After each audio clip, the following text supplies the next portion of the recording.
Here's something we rarely talk about in our work. But at some point in all of our school counseling careers, something changed.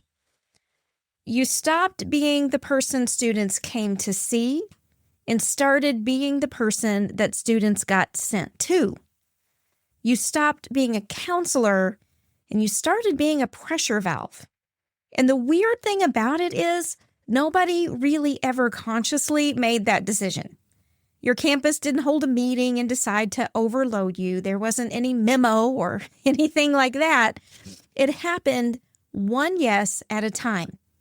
And it was wrapped in the language of trauma-informed care, framed as compassion and almost impossible to push back on without feeling like you were going to be seen as the person who didn't care about kids. So today we're going to talk about how that happened and what it actually takes to stop it. Hey, school counselor, welcome back. Last week, it was about the evidence gap, what the research does and doesn't support, and why the whole school trauma-informed model was always standing on shakier ground than anyone ever wanted to admit. Today, we're going to go inside that gap. We're talking about specific moments where role creep seeped in and what we've done to keep it going, as well as what it looks like to start reclaiming a school counseling practice that actually belongs to us. So if you're ready for some straight talk, my friend, some clarity in your work and maybe a little bit of rebellion, you are in the right place. I'm Steph Johnson, and this is the School for School Counselors podcast. So I got a ton of pushback on the last podcast episode. And the pushback really wasn't in the form of research arguments. And nobody came back with a study that I'd missed or anything like that. But it was almost universally some version of, hey, trauma is real. These kids need us, and questioning this framework means you don't care, and maybe it also means you're a pretty crappy counselor. Those are all the things that I got told last week. But here's what that tells me. That for a lot of school counselors, a trauma-informed framework isn't just a clinical approach anymore. It's become an identity. It's the thing that gives our jobs moral weight, that makes us feel like the most important person in the building, and that answers the question of why school counseling matters. And when something functions in that way, when it stops being a tool and starts being who you are, you can't examine it anymore. You're only in a position to defend it. I get that. Most of us came into the world of school counseling through a place of deep caring. And the trauma-informed movement gave us the language for that caring that felt both scientifically legitimate and morally unimpeachable. And those things together are a super powerful combination. But here's what we didn't talk about in the last episode, which is actually a little bit of a harder thing. Last week, I talked about how the system failed. That the research wasn't there, the training provided to school staffs was inadequate, the implementation was reckless, and school counselors ended up carrying all the consequences of that. And all of that is true. But we also have to ask the question, well, what did we do with all of that? Because we said yes. We absorbed these problems because it felt like the caring thing to do. Because maybe we wanted to prove our value, and because that kid in front of us needed something and we had something to give. So I'm not saying that that's wrong, but I'm saying that it had consequences that we need to be willing to look at. Because if we want to get out of this, that's the only way we can do it. So if you haven't listened to episode 188 yet, go back and do that first, because today builds right on top of it. And what I'm going to do here is show you what the evidence gap looks like as boots on the ground in your school building.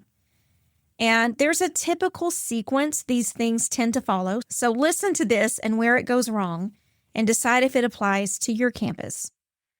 A student disrupts class. The teacher wants them gone. Someone on your campus applies the trauma-informed frame, saying, we know this kid has had a hard time. We need compassion rather than consequences. And that part is still appropriate, right? The frame itself is not the problem. But then we go a step further. And everybody thinks, well, school counselors help with feelings, right? You're the feelings person. So the behavior referral lands in your office because obviously the behavior is connected to the feelings. And then along the way, this intervention becomes your job. And then it becomes your job again next week, and then the week after that. Here's what I really want you to recognize from the get-go. Behavior intervention, trauma treatment, and school counseling are 3 different professional functions. They're 3 very distinct things. Behavior intervention is about structure, consequences, data, and behavioral plans, while trauma treatment is clinical, right? It uses licensed providers and manualized protocols to supervise practice and some outcome measurement. School counseling is short-term, goal-directed, scope-limited support that helps students engage and succeed at school. All 3 of these things are necessary, but all 3 of them are not your job. And unfortunately, the trauma-informed framework, as it has been implemented in most schools, became the mechanism through which all 3 of these got assigned to you anyway. Because the path of least resistance on a campus is almost always the person who's going to say yes. And school counselors, as a general rule, have gotten very good at saying yes. It is a virtue and also a curse. So imagine this. Admin stops by your office and says, can you check on Marcus? He got sent out a 3rd period again. And you say, sure, absolutely, I'll go check on him. And you go. And that helps maybe for a day or 2. And then he's back. And then there's another incident. And by the 3rd or 4th time, Marcus has become a standing behavioral intervention in your day. Nobody really made a deliberate decision that he was going to be part of your job, but you said yes, and that worked well enough, and the path of least resistance on your campus is now your office door. So where it goes sideways is when you say yes without clarifying the purpose. When you agree to the request without asking what success looks like, you have implicitly accepted that this is your role.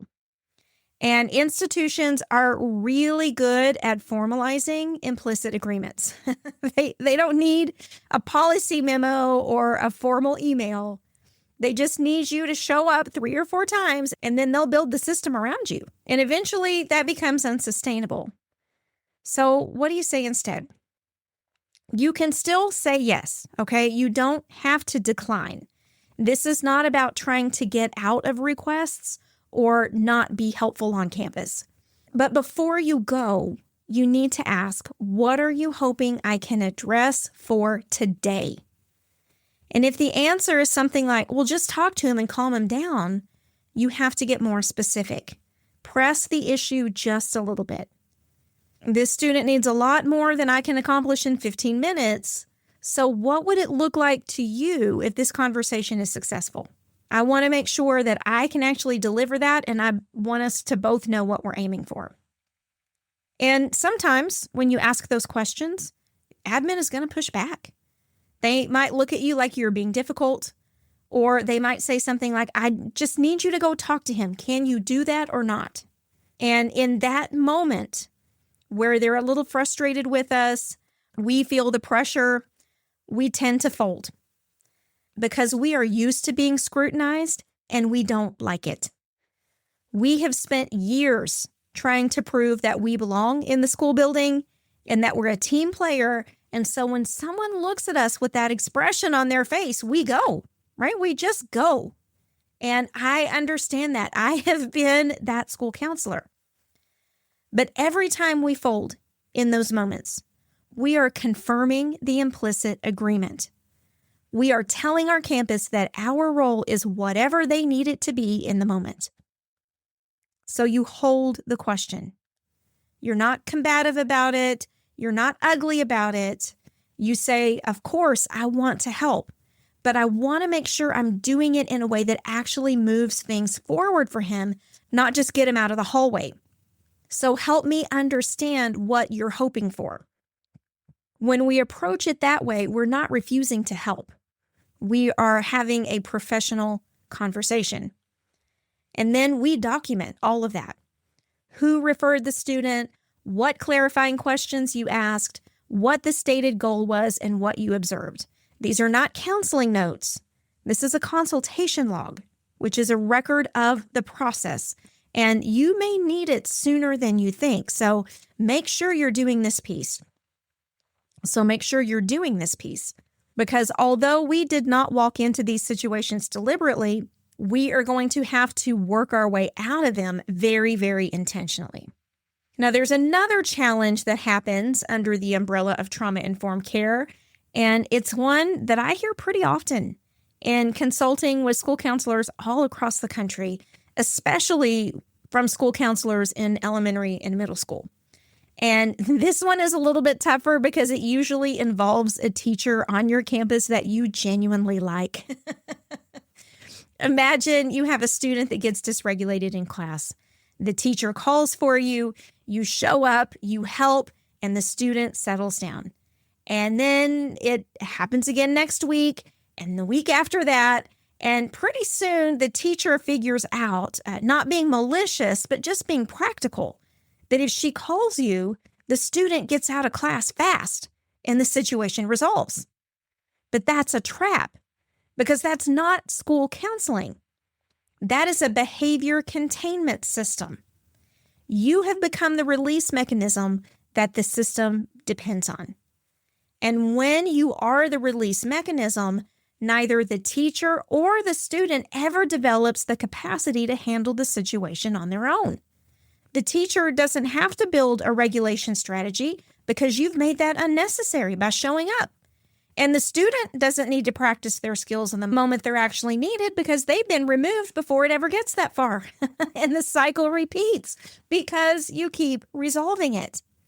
And I know that is uncomfortable to hear because the alternative feels like we are just abandoning a student in crisis and a teacher who is at their breaking point. In the short term, going to the class feels like it's the humane choice because the room settles, the crisis passes, and everybody can breathe again.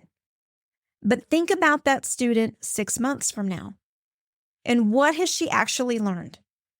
She's learned that when she gets dysregulated, somebody shows up to save the day. She has perhaps not learned to regulate and certainly has not received as many opportunities to practice her regulation skills.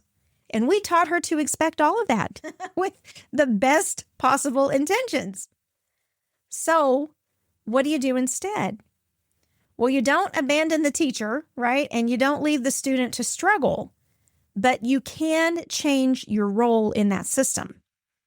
You have a conversation with the teacher, not in the middle of the behavior incident, right? Before it happens.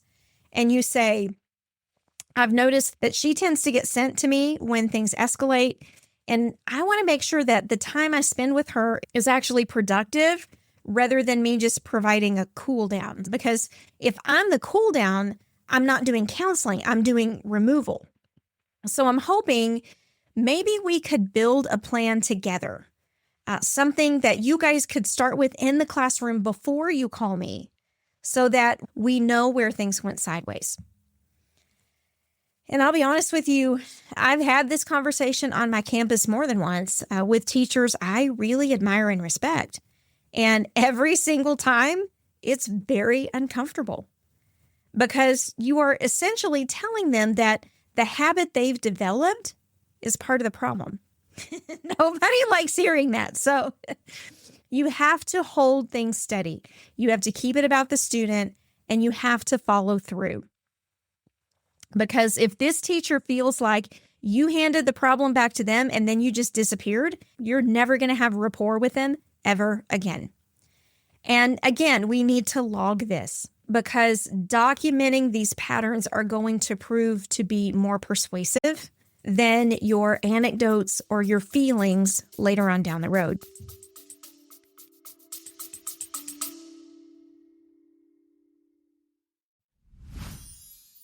Hey, before we keep going, can I say something? Podcasting is powerful, but there is a ceiling to what we can do through your speakers. Because sometimes you don't just need more information. You need to sit across from someone and say, okay, this is what's actually happening on my campus, and have thoughtful people think it through with you in real time. That's what we're building with the very first School for School Counselors Summer Meetup. This is not a conference with rows of chairs and polite nodding. This is going to be a day and a half of meaningful work around the exact things that determine whether you walk into the school year feeling capable and confident or completely underwater by day 3. We'll talk about what the research actually supports in real schools, what happens when the hard days start bleeding into each other, and how to stay grounded when the job keeps asking for just one more thing. This is the room where you stop apologizing for thinking differently. You'll leave thinking more clearly, you'll have language for the conversations you've been avoiding, you'll have a deeper understanding of what makes you a remarkable human being in the middle of this work, and you'll walk back onto campus knowing exactly what you stand for.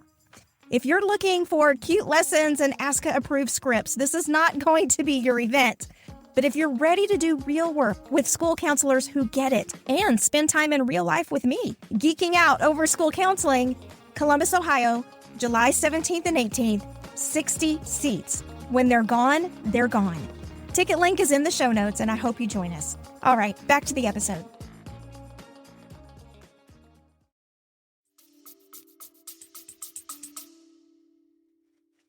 So we've talked about some tough things so far, and I'm going to take it even a step further and go somewhere even more uncomfortable because I think there is a version of everything that I've been describing that a lot of you have been doing and also justifying. And I want to call this out, and I want you to know that I am also calling myself out right alongside of all of you because this is a very, very real thing. In our school counseling role, we can often get to the point where we know a kid needs more support than we can provide, where we know that they need a licensed therapist, they need some real clinical treatment and some consistent long-term supports. But we might also know that the family is never, ever going to access that. They don't have insurance, they don't trust the system, they've tried before and it felt like it didn't work. And so we start thinking, man, I mean, if I don't step in, if I don't serve to bridge this gap between where this student is and where they need to go, who's going to do it? And I have said those exact words in my career out loud. When I was first starting school counseling in rural Texas, I live in a part of the state that has been designated as a mental health shortage area. So that means we have long wait lists and services are hard to access. And our community population hasn't really been conditioned to think about mental health support the way that other communities might. And the district I was working in was 20 miles from the nearest town. And the road that led to the school didn't even have a stoplight, y'all. I could see even then that for a lot of my students, if I didn't extend myself to provide longer term counseling, those students were simply not going to get what they needed. The infrastructure did not exist. The families didn't have the access, and I was there. I had some of the training. I had the relationships, and so I stepped in. And I want to be honest about what happened because it didn't go like catastrophically wrong, but I came to understand some really important things. The students that I was trying to help within a scope that really wasn't mine didn't get worse, but they also didn't get better in the ways that they needed to be. Like I was providing consistency and relationship in a safe space. And those things were important, but I wasn't resolving the underlying clinical need because I wasn't trained for that. I didn't have any supervision for that. I was doing the best version of something that I really wasn't equipped to do. And in the meantime, the urgency for anybody else to step up completely evaporated, right? Because I was there and I was apparently just enough for no one to have to change anything. And that's the trap. That's how it's built out of entirely good intentions.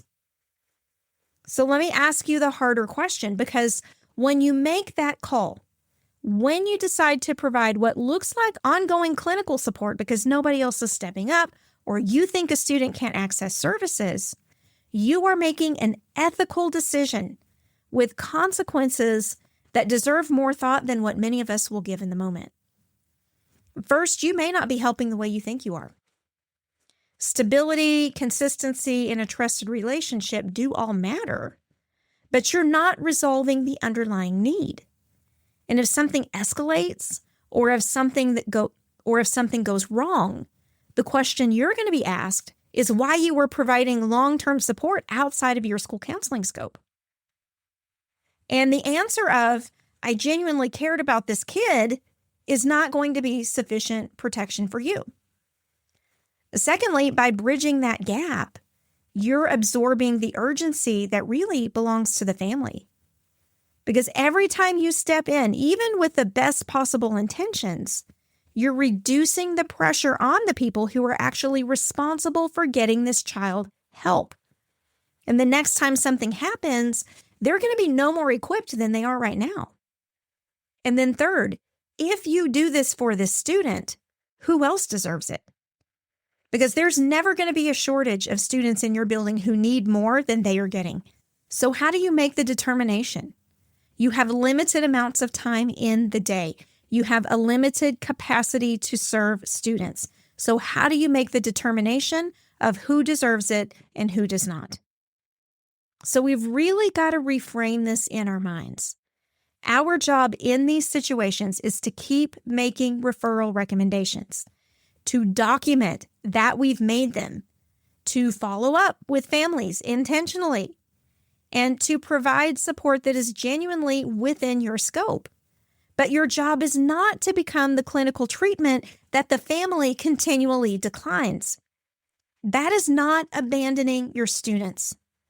That is being an ethical practitioner. And in my opinion, it is one of the hardest lines to hold in this type of work. When the kid is sitting right in front of you and you have the heart and the skills and you feel like you should do more through this trauma-informed lens, but you can't. So here's where we are.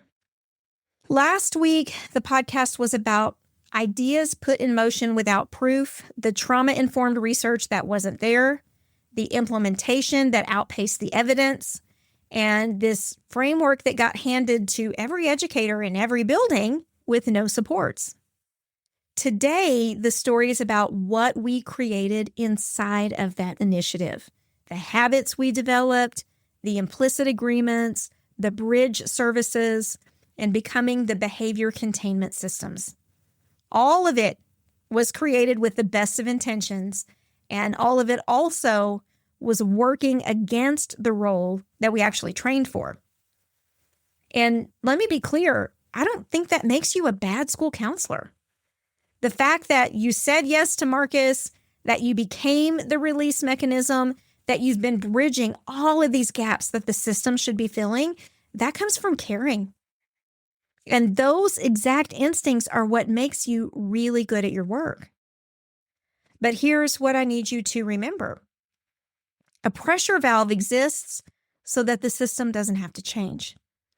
And the moment you stop being one, the moment that you stay true to your scope, you ask the clarifying questions, and you decline to bridge those gaps, the system is forced to find another answer. And that is not a small thing. That is how this is actually all going to change. And building the clarity to do that consistently Having the language, the tools, and the professional framework to be able to speak to that with authority under pressure is exactly what my School for School Counselors Mastermind is designed for. Because in the mastermind, you're not alone with these problems anymore. You're in a room with counselors who are working through the same dynamics. And you're going to be getting the same full masterclass that this podcast episode was derived from, the tools and the community that is building this type of fluency together every single month. My friend, the podcast gives you the argument, but the mastermind gives you the practice.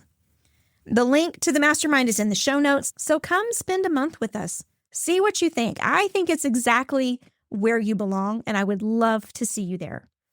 Hey, I'm Steph Johnson. I'll be back soon with another episode of the School for School Counselors podcast. In the meantime, keep asking the hard questions. Take care.